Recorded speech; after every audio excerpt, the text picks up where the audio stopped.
So it's well known that in this region of the world, First Nations communities moved around fairly frequently in the past. Not only did group movement depend upon seasons and access to resources, but often marriage meant individual movement from one's home community to a spouse's community.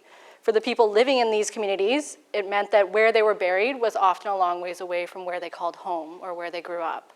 For archaeologists specifically, this makes returning human remains to their descendants a difficult task. These communities would like to see their ancestors returned and reburied, but who to return them to and where to rebury them are questions not easily answered.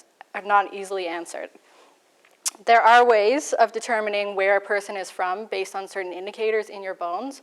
Unfortunately, the tests to look at these indicators are both costly and destructive, which prohibits their use by many of the communities and therefore precludes the return of the remains. Portable X-ray fluorescence, also known as pXRF, as pictured there, is an affordable and portable tool, but most importantly, it's 100% non-destructive. It can efficiently analyze and quantify unique elements within substances. And for a lot of these elements, a chemical fingerprint can then be mapped and show us where in the world this chemical fingerprint came from. However, this method of mapping material to place of origin has yet to be used on human remains, and that's where my research comes in. So I am looking at applying pXRF to a collection of archaeological human remains from Pender Island here in BC. Preliminary results have already indicated that pXRF shows great promise as an analytical tool.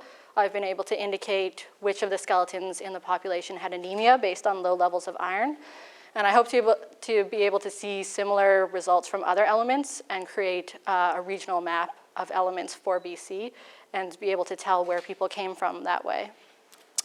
This research has important implications not only in the field of archaeology, but also in forensic field. It's important to be able to return the remains to First Nations communities, but it's also important to be able to return fallen soldiers back home and to be able to help with unidentified forensic cases. For these families, it's very important to offer them closure, to bring their relatives home, but it's also important to bring their relatives home unharmed and unchanged.